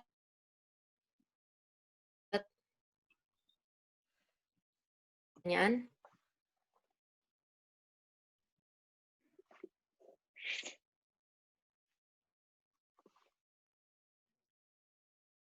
Yang punya pertanyaan jangan malu-malu, walaupun Helenanya nggak ada nggak apa-apa, langsung aja. Mau tanya dong. Boleh. Namaku Gede. Jadi udah di sini dari September. Jadi ambil kuliah desain produk dan interior. Nah, sebenarnya mau tanya masalah itu sih. Sekarang kan mau cari alternance. Jadi mau cari alternance apprentissage juga. Jadi udah magang sih dari September. Kemarin dari September mulai kuliah, terus Desember udah ambil kayak stage alternate gitu. Jadi sama aja sih. Kayak 2 kali di kampus, terus 3 kali ke kantor, cuman nggak dibayarin kuliah bedanya. Karena bukan alternance kan. Ya, karena terbentur syarat itu sih 1 tahun mesti di Prancis dulu kan, baru bisa kontrak. Nah sekarang masalahnya, kemarin sempat searching terus tanya-tanya kayak Jessica yang udah juga kontrak apprentissage, itu katanya ada batasan umur buat orang Indonesia gitu kan. Berapa gitu, 26. Tapi belum jelas juga, soalnya kemarin sempat nanya ke direktris kampusnya, dia bilang umur kamu berapa, ditanya bilang 26, terus dia bilang, "Oh ya pakai kontrak apprentissage saja" gitu. Nah, setelah kebetulan kemarin banget nanya ke direktur kayak perusahaannya. Nah, dia udah setuju sih masalah itu. Cuman takutnya nanti apakah dari kontrak itu antara kampus dan perusahaan, atau ada pihak ketiga lagi nggak sih yang menyetujui atau yang punya punya otoritas buat menyetujui kontrak itu. Itu sih pertanyaannya. Oke. Jelas nggak? JC atau aku? Jelas. Boleh. JC atau Mungkin aku yang jawab? ya bisa aja karena kan masalahnya lebih ke Kalau aku sih, aku juga sempat mikir kayak emang ada yang bilang kalau di atas 26 tahun itu udah nggak bisa apprentice. Cuman setahu aku sejak tahun kemarin kayak tahun kemarin deh, tahun ajaran baru kemarin itu udah bisa di atas 26 tahun gitu. Karena perusahaanku ini kayak aku satu tim di perusahaan aku, mereka barusan ngerekrut orang yang umur 28 gitu loh. Orang Itu asing. barusan ngerekrut orang yang umur 28. Kayaknya bukan orang asing, orang Prancis. Jadi aku nggak tahu apakah ini, setahu aku ya untuk orang Prancis sama untuk orang asing sama sih kalau soal umur menurut aku ya. Cuman itu harus dicek ke masing-masing perusahaan. Mungkin kenapa ada perusahaan yang kayak mikir yang mereka malah lebih prefer yang masih muda, karena ya itu aku bilang yang lebih muda gajinya lebih kecil gitu loh. Jadi mereka ngeluarin duitnya nggak sebanyak untuk mereka yang ngeluarin kalau mereka ngerekrut orang yang lebih tua gitu loh. Karena ada aku baca juga ada peraturan, ada law atau hukum di Prancis yang bilang kalau untuk di atas 26 tahun gaji kalian nggak bisa di bawah 85% dari UMR. Jadi kayak tadi aku kan 78%. Jadi kalau udah umur 26 itu nggak bisa di bawah 85%. Artinya apa? Artinya perusahaan akan bayar lebih banyak. Jadi mungkin mereka prefer untuk merekrut orang yang lebih muda. Itu satu. Terus untuk yang kedua tadi kamu sempat tanya juga soal kontrak ya. Sebenarnya kontrak yang aku bilang yang tanda tanganin itu 3 pihak. Jadi dari kampus, kampus itu diri kamu sendiri, perusahaan, sama CFA. Nah, cuman setahu aku CFA ini mereka nggak punya otoritas untuk kayak kalau misalnya perusahaan udah nerima, mereka nggak punya otoritas untuk bilang kayak, oh kita nggak mau, perusahaan nggak sesuai atau perusahaan bukan partner kita kayak gitu. Karena aku juga ada kasus salah satu temanku di kampusku. Jadi dia tuh harusnya punya kontrak sampai tahun 2021. Jadi selama dia master 2 tahun, dia ada kontrak sampai 2021. Cuman kayak beberapa bulan yang lalu, dia ngerasa capek sama perusahaannya, kayak nggak sesuai gajinya atau nggak sesuai dengan pekerjaan dengan yang dia mau. Akhirnya dia cari perusahaan lain, dan dia keterima di perusahaan lain. Jadi dia harus mutusin kontrak itu gitu loh. Mutusin kontrak yang dia udah punya sampai tahun depan, untuk dia tanda tangan kontrak baru di perusahaan lain. Dan itu secara paperwork buat CFA atau si agen perantara tadi, mereka akan nggak setuju karena kayak ya extra paperwork buat mereka gitu loh. Orang biasanya mereka ngurusin paperwork setiap perpindahan tahun ajaran, cuman ini ada orang di tengah-tengah yang kontraknya belum kelar, mereka udah nuntut si perusahaan agen perantara ini untuk ngurusin paperwork buat dia. Cuman waktu itu kasusnya karena perusahaannya ini yang kayak ngontak sendiri ke agennya, dan dia bilang, oh ada si A yang dari universitas ini mereka apply dan kita terima, jadi tolong bisa diurusin nggak paperworknya. Dan itu kayak si agen perantara ini langsung benar-benar nurut. Kayak awalnya dia kayak nyusahin pelajar kayak kita, bilang, oh nggak bisa, jangan pindah, udah tahan aja walaupun nggak enak karena ya paperwork buat mereka. Cuman in the end karena perusahaannya yang insist, yang maksa, akhirnya mereka ngikutin perusahaan gitu. Jadi menurut aku otoritas tertinggi ada di perusahaan sih. Oke, Gitu. jelas sih. Jelas? Tapi kalau misalkan aku kan kemarin udah magang tuh di kantor, tapi alternongnya sih di kantor yang sama. Jadi perlu ke agen itu lagi ya? Atau udah dari kampus? Kalau di kantor yang sama tetap perlu kontak agen itu lagi gitu. Karena pertama kayak aku waktu itu agenku ganti, karena waktu yang agenku sebelumnya itu untuk aku lisans atau bachelor, dan sekarang aku ganti karena aku ganti universitas, akhirnya agennya pun berbeda gitu loh. Jadi kayak akan agennya berbeda, jadi aku harus harus tanda tangan kontrak ulang, walaupun aku di perusahaan yang sama, di tim yang sama, tapi kayak cuma formalitas untuk tanda tangan kontrak ulang segala macam kayak gitu. Jadi tetap harus kayak maksudnya bilang secara terbuka aja ke si agen perantara ini untuk oke, saya mau tetap di perusahaan ini atau gimana. Jadi supaya semuanya clear dan nggak ada masalah gitu lah. Oke. Oke, ada pertanyaan Terima lagi. kasih. Ini banyak pertanyaan yang masih private ke aku. Ada 2. Yang pertama, hai mau nanya, visa kerja di sana biasa berapa lama? Harus disponsor perusahaan atau tergantung bayar ke pemerintah?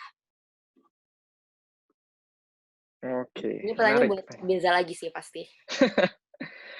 Visa kerja berapa lama? Gini, kalau untuk aku statusnya, jadi di Prancis itu, yang tadi aku bilang, kenapa kok kita harus 1 tahun dulu kuliah untuk bisa kita dapat yang namanya kontra d'apprentissage ini? Karena di Prancis sistemnya adalah, pas kalian dari Indonesia, kalian akan dibantuin sama Campus France buat yang dapetin namanya visa di paspor kalian, stiker gitu loh.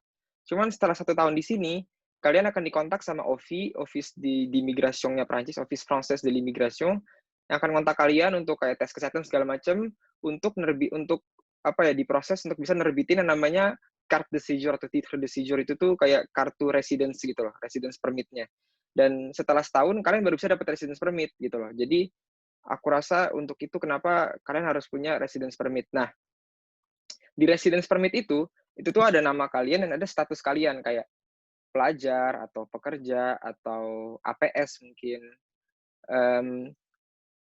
Untuk program yang aku lakuin sekarang, kontra d'apprentissage, karena walaupun aku bekerja, tapi statusku karena aku masih aku masih kuliah. Jadi status di kartu residence cardku itu tuh masih pelajar. Jadi aku nggak butuh visa kerja untuk aku bisa kerja di perusahaanku yang sekarang kayak gitu. Cuman ada dokumen tambahan yang harus aku urus karena jadi di Prancis itu mereka punya hukum bahwa setiap pelajar itu mereka bisa kerja selama 1 tahun kalau nggak salah 60%. Aku lupa, mungkin Mas Hasbi lebih tahu, lebih ngerti. Waktu itu aku sempat baca-baca, cuman aku lupa. Jadi intinya untuk setiap pelajar di Prancis itu mereka punya batasan. Jadi kayak kalian kerja part time di McD atau dimanapun itu tuh ada batasannya selama setahun dan nggak boleh ngelebihin itu. Karena kalau ngelebihin kayak ya hukumnya bilang nggak boleh gitu loh. Pelajar karena statusnya masih pelajar dan part time, kalian cuma boleh kerja sekian jam dan udah itu aja gitu loh. Nah, karena kasusku khusus dan aku itu kuliah sambil kerja, aku harus apply namanya autorisation de travail. Apa itu autorisation de travail? Autorisation de travail itu adalah izin kerja yang menyatakan bahwa saya pelajar, saya harusnya cuma boleh kerja sekian persen setahun, tapi melalui dokumen yang saya urus ini, kayak itu nambahin gitu loh jam kerjanya, akhirnya aku boleh kerja 35 jam seminggu seperti orang-orang pada umumnya gitu. Cuman statusku tetap pelajar dan aku nggak butuh visa kerja. Visa kerja itu dibutuhkan nanti kalau kalian tanda tangan kontrak CDI atau kontrak kerja sebagai karyawan tetap. Nah, itu baru kalian butuh visa pekerja gitu loh. Artinya kalian kerja full 35 jam seminggu tanpa kuliah, benar-benar kerja full di perusahaan kayak gitu. Dan itu setauku CDI dari pengalaman teman-temanku yang aku sempat dengar juga, untuk orang-orang asing, biasanya dimulai dari 1 tahun. Jadi pertama kalian masa probation dulu. Masa probation itu kalau nggak itu tergantung tiap perusahaan, biasanya 3 bulan, 2-3 bulan. Setelah masa probation, kayak akan diputuskan, oke, kita keep orang ini. Kalau kita keep orangnya, mereka akan ngurusin dokumen visa kerja itu, baru kalian dapat kartu residence card itu, yang tulisannya udah bukan pelajar, tapi salary atau karyawan. Nah, biasanya itu dimulai dari 1 tahun, jadi akan valid sampai setahun setelah masa probation.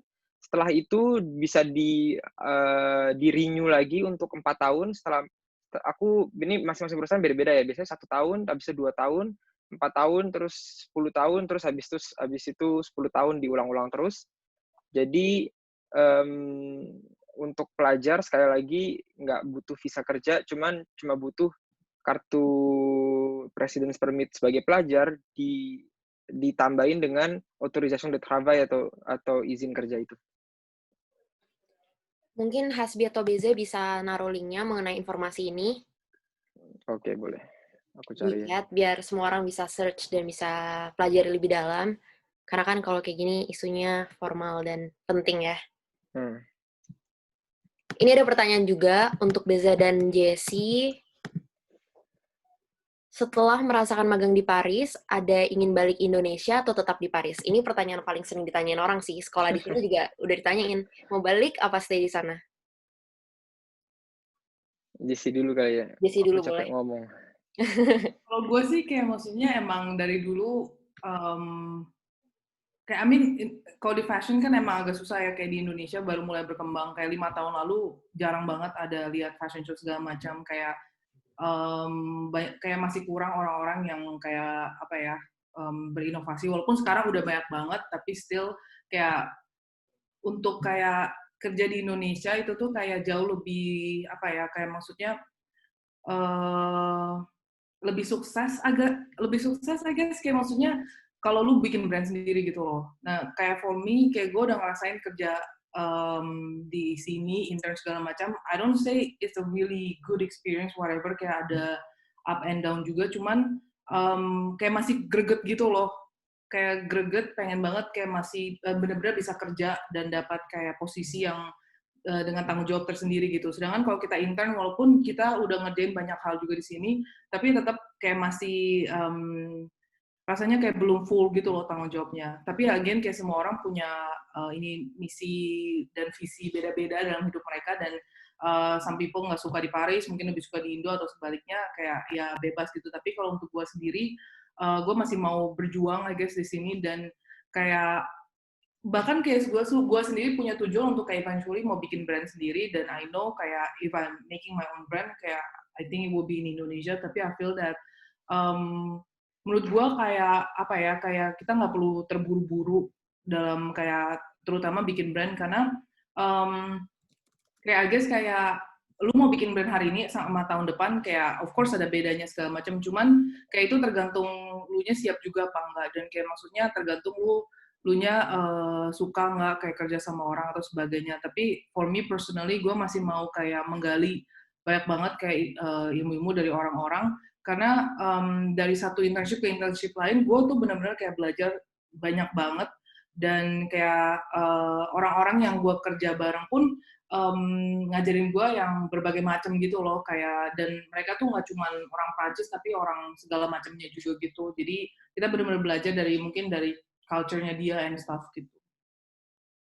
Kalau Beza gimana? Mungkin sebelum lanjut ke jawabannya Beza, kalian udah bisa lihat di chat, Beza udah taruh link informasi untuk kuliah sambil kerja, tapi websitenya dalam bahasa Inggris, dalam bahasa Prancis.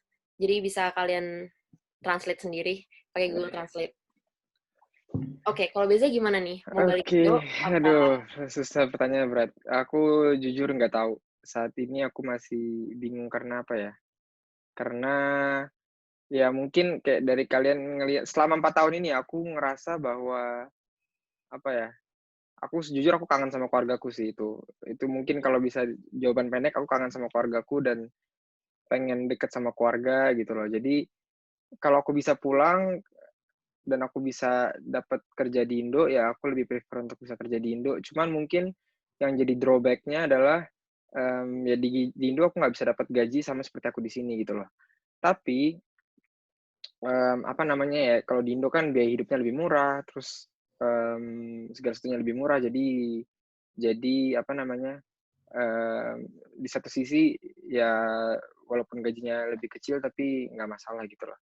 Jadi untuk menjawab pertanyaannya sebenarnya bingung, nggak tahu mau jawab apa saat ini. Mungkin Banyak bisa pro ditanyakan kontranya ya.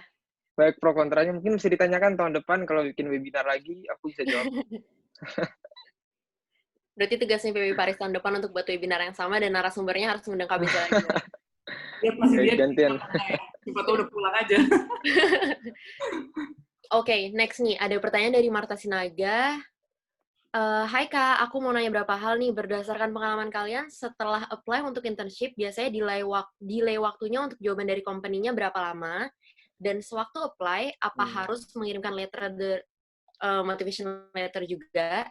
Dan kalau iya, apa kalian membuat surat itu berbeda-beda untuk setiap company atau gimana? Ini pertanyaan terakhirnya bagus sih. Ini pertanyaan terakhir. Soalnya gue ada pertanyaan juga yang satu menurut gue itu. Wah, ini belum pertanyaan terakhir kok. Belum. Ini pertanyaan buat keduanya nih. Oke. Isi dulu mungkin. Kalau tunggu ya, dibaca lagi ya, agak panjang deh. Delay waktu company, motivation letter sama. Biasanya itu tergantung company-nya. Cuman so far dari experience gue, biasanya tuh lumayan cepat. Karena tergantung, mungkin karena kebetulan gue itu kayak yang nge-apply terakhir-terakhir gitu loh, kayak mereka udah ngelewatin banyak interview gitu. Cuman biasanya kalau more than 2 weeks I think kayak nggak ada kabar, itu tandanya kayak udah bye gitu loh. Cuman kayak makanya within kayak after you did the interview harus langsung email, kayak habis itu ntar minggu depannya email lagi gitu, karena biasanya mereka sendiri juga kayak lu misalnya nge-post job application, biasanya dikasih tahu if it's more than 3 weeks, I think, nggak tahu 2 apa 3 minggu lah. Kalau nggak ada kabar, tandanya aplikasinya gagal gitu. Cuman ya nggak menutup kemungkinan juga sih, karena pernah gue udah apply gitu, udah kayak more than a month, terus tiba-tiba dapat kontak balik. Jadi mungkin some company mereka juga butuh waktu untuk kayak interview a lot of people, karena mereka juga kan mau mencari orang yang benar-benar pas buat mereka kan. Jadi kayak maksudnya don't lose hope, tetap nungguin, tetap bahkan kalau memang kayak bener-bener banget pengen kerja tempat itu, biarpun udah lewat sebulan, 2 bulan, kalau mau email lagi, email aja kayak bodo amat. Karena actually ini jadi inget kayak, share dikit lah ya, waktu itu gue pernah direkomendasiin sama my other boss untuk kayak apply ke company ini. Terus kayak gue email terus kayak nggak dibalas gitu sama desainernya. Terus desainernya akhirnya kayak bilang telepon gue pagi-pagi gitu, dia kayak ngomong kayak kayak I got your email segala macamnya, dan dia kayak minta maaf kayak memang dia nggak cari orang untuk hiring segala macam. Terus ini pesan yang penting banget karena dia ngomong gini kayak I found that your portfolio very interesting, kayak I really like it, and never feel that you are bothering the designers gitu loh. Jadi kalau misalnya kalian mau kayak maksudnya just keep emailing them, just contacting them and stuff, kayak jangan ngerasa kayak takut ngebother segala macam, and then you will see gitu, dan ya gitulah. Tapi biasanya seminggu itu kalau memang mereka interested, mereka pasti langsung kayak kabarin sih. Ini pertanyaannya mulai tambah banyak nih, mungkin kamu bisa kasih tahu pertanyaan dari kamu dulu, Jess. Beza mau jawab dulu nggak? Oh, boleh. Oh ya. Oh, aku jadi lupa pertanyaannya apa. Ini ya, delay dapat jawaban ya? Sama motivation letter. Oh iya, itu juga ya, ntar deh. Oh, motivation letter. Oke. Motivation letter beda-beda ya. Oke. Kalau untuk delay, kayak yang Jesse bilang tadi, kalau interested biasanya seminggu 2 minggu udah jawab. Kalau udah sebulan itu kayak kemungkinannya kecil banget untuk dikontak balik. Paling jawabannya ya kayak gitu, email-email yang terima kasih atas apa ketertarikan kalian buat perusahaan kami, tetapi unfortunately bla bla kayak gitu. Jadi kalau aku pribadi sih, aku biasanya nanya gitu setelah aku interview, biasanya kan dia tanya ada pertanyaan nggak, aku selalu nanya kira-kira aku dapat jawabannya kapan ya. Biasanya aku selalu nanya kayak gitu, dan kayak pas mereka bilang entah minggu depan atau seminggu lagi, dan biasanya sih selalu tepat waktu sesuai dengan apa yang mereka bilang. Jadi mungkin itu bisa jadi salah satu tips buat tanya untuk kayak kapan kira-kira dapat jawaban gitu loh. Kayak gitu. Terus untuk CV untuk motivation letter beda-beda, motivation letterku beda-beda semua untuk setiap perusahaan. Cuman kayak aku punya backbone, aku punya scale, punya kerangkanya. Jadi kayak apa introduction-nya, terus kata-kata penyambungnya, ending-nya itu selalu sama, tapi di tengah-tengahnya itu ada kata-kata yang diganti. Nah, kenapa ada kata-kata yang aku ganti? Jadi ini aku pelajarin dari waktu aku ikut workshop nulis CV sama motivation letter. Ada zaman sekarang itu karena banyaknya orang-orang yang apply dan selalu apply pakai CV, motivation letter segala macam, ada perusahaan-perusahaan yang mereka bikin kayak semacam robot gitu, yang dimana robot itu akan sortir CV. Jadi sebelum CV-nya dilihat sama bos yang bakal interview, ada robot yang akan ngesortir CV motivation letter-nya ini biasanya sesuai dengan job description-nya gitu loh. Biasanya kalau di Prancis ini, biasanya di akhir-akhir job description suka ada yang tulisan kayak profil recherche, profil yang kita cari, misalnya curieux, otonom, terus rigoureux, kayak gitu-gitu. Jadi biasanya kata-kata kunci itu yang dari job description-nya yang aku ambil untuk aku masukin ke motivation letter aku. Itu sih tips dari aku. Jadi kayak semuanya CV-ku beda-beda, dalam arti ya tiap aku sesuaikan dengan perusahaannya, dan aku sesuaikan dengan keyword yang ada di job description dari perusahaannya itu. Kayak gitu. Karena yang aku tahu sih kayak gitu. Cuman nggak semua perusahaan mereka pasang robot yang buat ngeidentifikasi kayak gitu-gitu. Tapi itu benar banget sih, emang harus kayak gitu. Kita juga harus teliti, dan ya itu benar banget ya yang dibilang sama Beza. Karena kita nggak banyak, langsung ke pertanyaan selanjutnya aja, Jess. Oke, ini ada yang ngechat gue privately, dia bilang, Kak, aku udah keterima di salah satu fashion school di Paris. Aku mau tanya dong, work environment di Celine atau di fashion brand lainnya kayak gimana, Kak? Dan kakak mesti pakai English or Prancis di sana. Oke, gue lupa banget kalau maksudnya ini salah satu tantangan yang benar-benar kayak gue lumayan panik waktu setiap kali apply kerjaan karena personally I don't speak French. Dan gue pernah ambil kayak French classes selama 7 bulan gitu, tapi kayak seminggu sekali, 2 minggu sekali, dan itu yang fokus cuman untuk kayak vocab untuk fashion term. Karena apparently, ya awalnya tetap takut ya, cuman kayak ternyata pada saat lu udah masuk ke fashion company, itu tuh kayak company yang very international gitu, karena banyak banget, kayak mostly apalagi kayak big company ya, itu biasa banyak banget nationality dari mana aja. Bahkan kayak mereka sebenarnya pakai Inggris juga, walaupun of course kebanyakan itu di bidang desainnya, di studionya. Kalau di atelier biasa kan mereka yang pekerjanya emang yang kayak kayak yang pekerja tukang jahit yang udah agak tua gitu, yang mereka emang nggak pernah belajar bahasa Inggris. Cuman kan if you are applying for designers position, biasanya malah mereka require English gitu, because even most of my friends yang French friends, mereka tuh awalnya yang kayak nggak berani ngomong Inggris segala macam, akhirnya mereka semua share, ya nih gue harus prepare my interview in English and this and that. So I feel that if you already able to speak English, itu tuh udah kayak plus point, tapi still they going to use a lot of fashion term in French. Jadi lu tetap harus understand kayak all of the term, kayak jahitan ini tuh apa, kayak teknik-teknik ini tuh namanya apa. Jadi pada saat mereka ngomongnya bahasa Inggris, mereka akan tetap pakai term-term yang fashion dan yang French. Dan juga kayak kalau misalnya kalau misalnya mereka meeting, sometimes mereka bisa campur French, soalnya kan banyak orang-orang yang mungkin kerja di atelier harus ngerti segala macam. Jadi ya dikit banyak tetap harus ada basic, cuman it will be hard, kayak there will be people yang kayak aduh nggak berani ngobrol sama kita segala macam karena kita ngomong Inggris segala macam, tapi yang penting lu harus tetap proaktif dan kayak mau ngobrol sama mereka dan segala macam dan learn gitu, karena again you guys know lah, yang di Prancis mereka lebih prefer broken French rather than a perfect English gitu loh. Jadi kayak kayak kalau setuju. Dan belajar gitu. Terus juga kayak dia juga nanya nih kayak work environment-nya. Jujur, to be honest, pertama kali banget waktu kayak, oh my god, gue keterima nih di Selin segala macam. Itu tuh hal pertama yang gue takut banget, itu adalah, oh shit, gue bakal ketemu a lot of fashion bitches. Karena kayak tahu sendiri lah, kayak maksudnya, apalagi kayak lu nonton Devil Wear Prada, whatever, kayak oh my god, kayak shit gitu. Cuman kayak, ternyata surprisingly, kayak orang-orang itu kayak semuanya tuh humble banget, chill banget, menyenangkan sekali, at least yang di Selin ya. Kayak maksudnya, I don't say kayak whole fashion company are like that. Of course, kayak maksudnya ada juga orang-orang yang hustling and stuff. Tapi kayak maksudnya so far, kayak mereka tuh bener-bener kayak, walaupun mau big company or small company, kayak everybody knows everybody gitu. Kayak maksudnya dikit banyak. Terus kayak mereka tuh bener-bener care. Kalau misalnya ada yang mau keluar, dikasih kayak bikin perpisahan gitu tiap ada acara.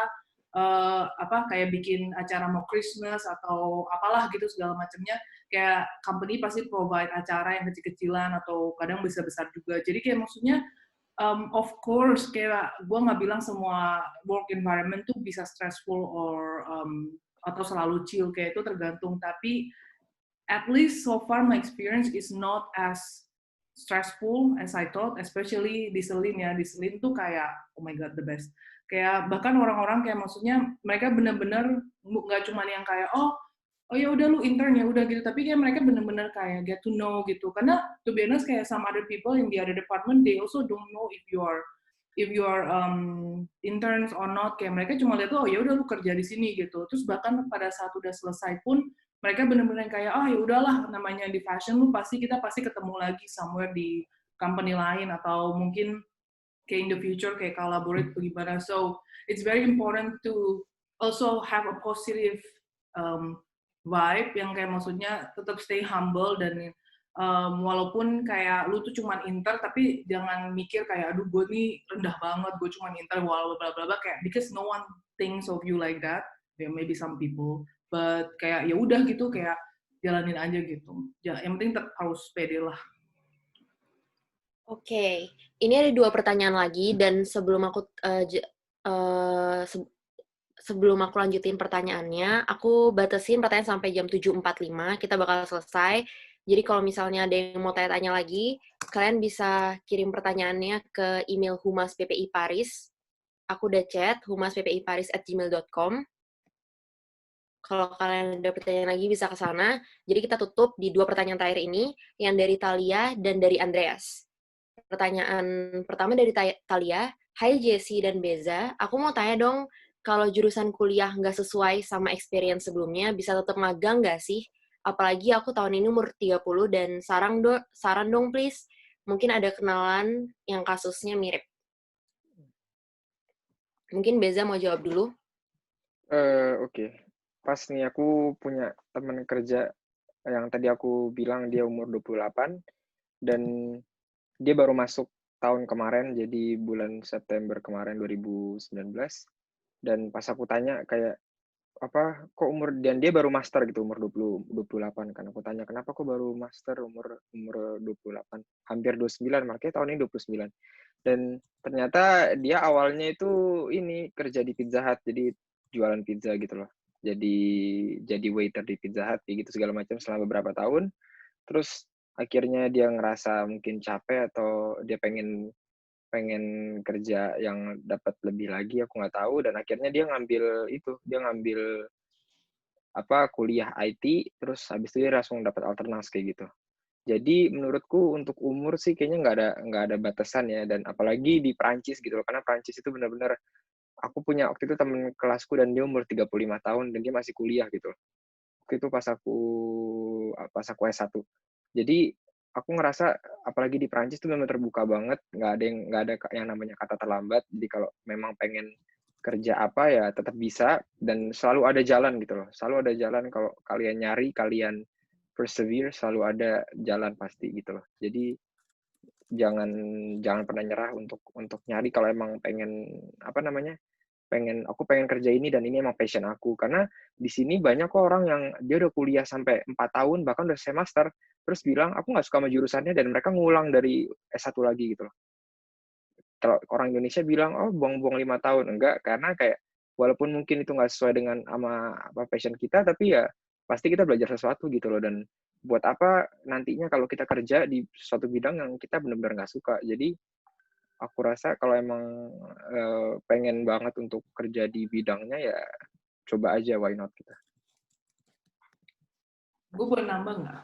Boleh dong. Kayak menurut gue setuju banget sama yang Beza bilang, cuman in fashion itu a little bit tricky, soalnya kayak di fashion itu kan banyak banget jurusannya, departmentnya gitu, kayak even though kayak lu lulus di fashion design, kayak eventually kayak lu yang nentuin major lu gitu loh, kayak oke, gue mau ngedalamin tailoring atau embroidery atau flu atau apalah segala macamnya gitu. Jadi kayak maksudnya kadang itu kita ngerasa kayak ya udah kita udah bikin portfolio tailoring segala macam, tapi ternyata keterimanya di flu, terus eventually jadi harus adaptasi lagi gitu kan. Jadi kayak itu tuh it's not impossible, tapi still kayak ini gue juga dikasih saran dan advice dari bos-bos sebelumnya. Mereka pada bilang kayak kalau emang lu mau stay jadi fashion designer, lebih baik lu tuh dapat intern dan dapat kerjaan yang di daerah bidang asisten desainer gitu. Karena kalau misalnya lu udah melenceng ke for example development atau marketing atau yang lain, itu tuh bakal susah untuk balik ke desain gitu. Karena desain kan kayak mereka bakal lihat loh, lu sama 2 tahun ini kayak nggak kerja apa-apa gitu loh.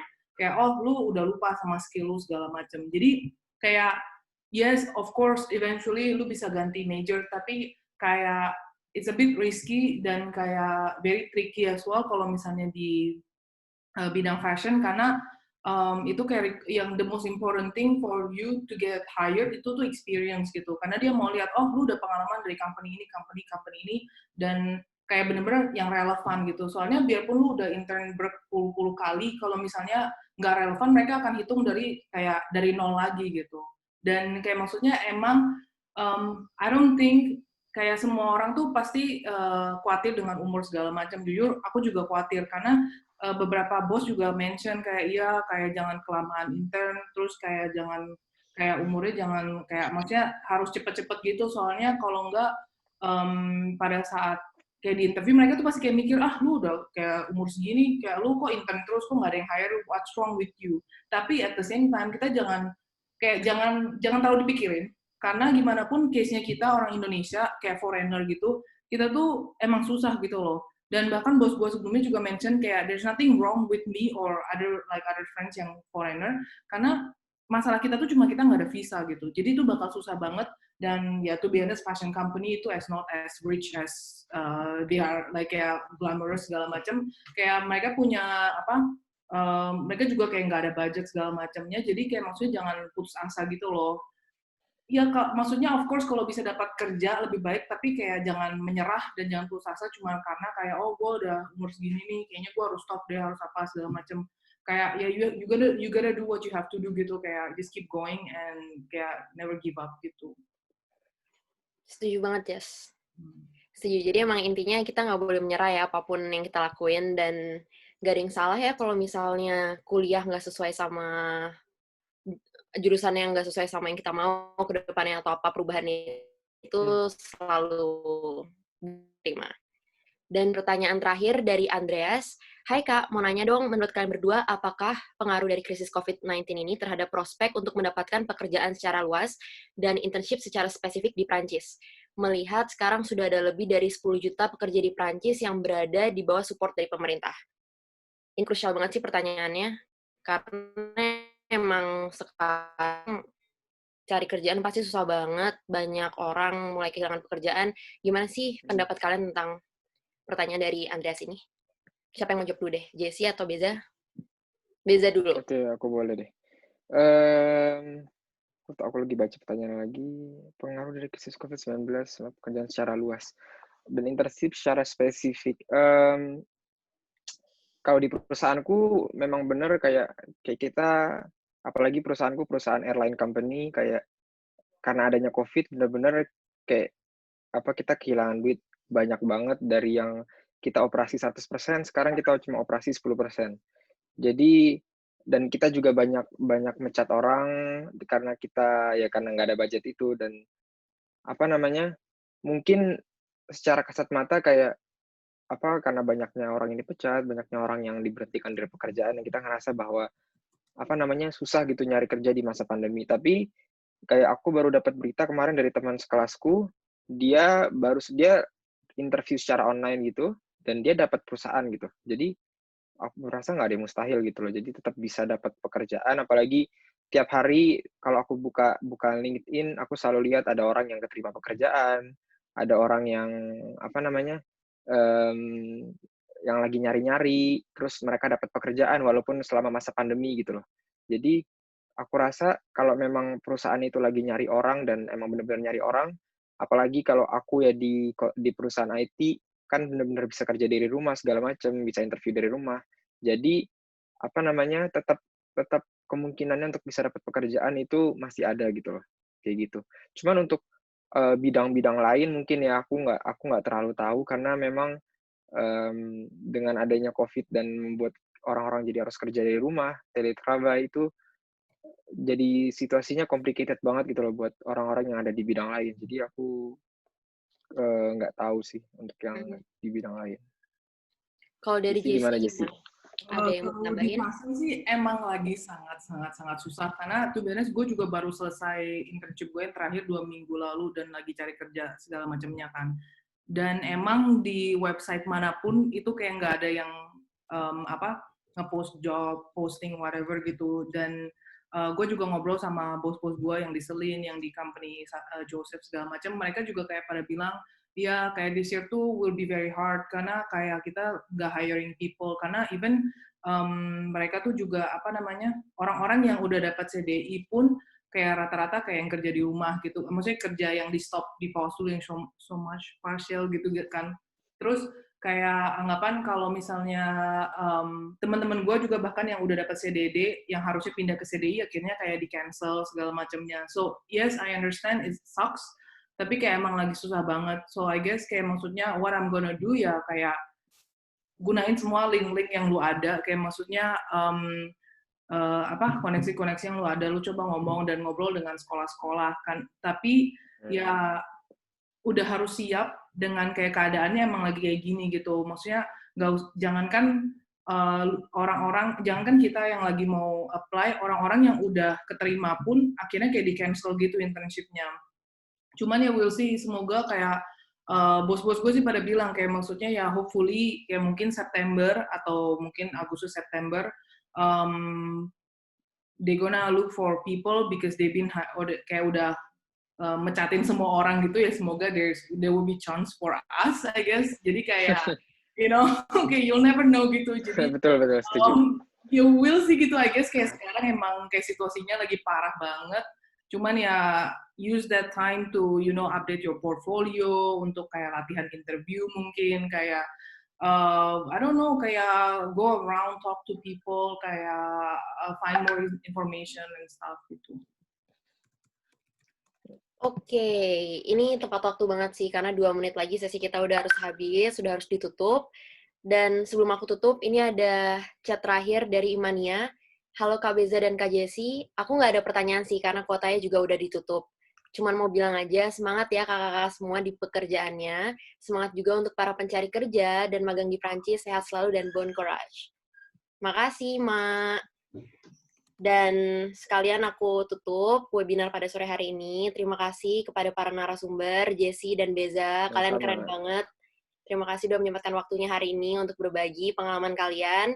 Terima kasih banyak buat para peserta yang udah hadir, menyaksikan kami dan bertanya-tanya, berdiskusi bersama. Jangan lupa juga besok dan besok lusa PPI Paris masih ada rangkaian acara di Entrepreneurship Series minggu ini mengenai bekerja di MNC kalau nggak salah, dan satunya lagi aku lupa, kalian bisa lihat di Instagram PPI Paris @PPI Paris. Entrepreneurship. Pokoknya semua tentang kerjaan gitu. Keren pokoknya, dan kalian harus join. Sampai ketemu besok, dan itu aja. Terima kasih. Ada yang mau disampaikan dari Beza dan Jessi? Semangat buat yang nyari kerja. Semangat. Jangan putus asa. Jangan putus asa. Mental baja. Tadi bilang tuh, merci beaucoup, atus, merci beaucoup, bonne soirée. Kalau ada mau tanya-tanya bisa langsung kontak aku, siapa tahu membantu. Iya, boleh. Kalau mau tanya-tanya juga. Tadi sempat ada yang mau nanya-nanya lagi, boleh kok. Instagram atau coba tanya PPI or something. Ini ya, aku tulis di chat ya, Instagram PPI Paris. Monggo di-follow PPI Paris supaya kalian seru-seru. Thank you. Semoga berguna dan bermanfaat. Semoga bermanfaat, yes. Udah, aku nunggu orang-orang live deh. Makasih Beza, Jessi. Ada acara apa di sini? Makan malam? Jemurin baju, soalnya lagi di laundry. sama nggak sih? Kayaknya aku nggak ding nggak Jessi. Yang kayak pada nanya mau minta kontak aku bisa langsung chat ini aja di PP Paris, kasih tahu ininya dong Instagramnya. Kok nggak apa Instagram gue JessVW deh. Boleh. @JessVW. Kak Beza, Beza, Instagramnya Beza. Bezaliel Marvel, @Bezaliel Marvel. Silahkan yang Aduh, salah tulisannya. Salah ya? Oh, Marvel. Salah. Bezaliel Marvel. Nih, yang benar yang bawah. Untung temen. Gawat. Mohon maaf jika ada pertanyaan yang nggak bisa dijawab hari ini. Kalian bisa langsung tanya ke para narasumber JessVW dan Bezaliel Marvel. Mohon maaf kalau ngomongnya nggak beraturan. Kalau jawabnya kurang clear. Terlalu cepet-cepet. Clear banget kok. Aku sampai bingung. Nanya apa ya? Karena udah kayak banyak banget nggak sih informasi yang kayak mau disampaikan gitu, sampai kayak tadi gue ngomong tuh kayak ini bukan deh pertanyaannya kayak balik lagi. Ini nih yang belum keluar nih kayaknya dari tadi di skip gitu, kayak cuman dinyalain terus nggak di sini, jadi sekarang orang-orang udah pada keluar, mereka kayak masih stay aja karena nggak tahu udah selesai. Cuma di background sound. Enggak, kita mah setia nunggu sampai akhir. Asik. Gede di kota mana tadi? Di Paris. Oh, di Paris, oke. bareng si Hasbi, kita teman baik. Waduh. Oh, aku nggak kira musuhan, nggak musuhan ya?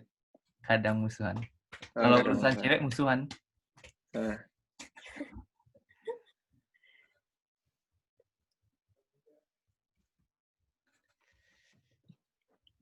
Ini nggak tahu kan orang-orangnya siapa-siapa aja nggak tahu ya, nggak bisa lihat mukanya sih. Jonathan Leonid ini pasti ngeliatin Jessie doang. Iya dong, harus dong. Lalu awas ya. Kan? Udah gua close ya semuanya ya. Okay. Udah, terima kasih. Thank you, Helena. Thank you, Beza. Thank you, Jessie. Thank you, Beza.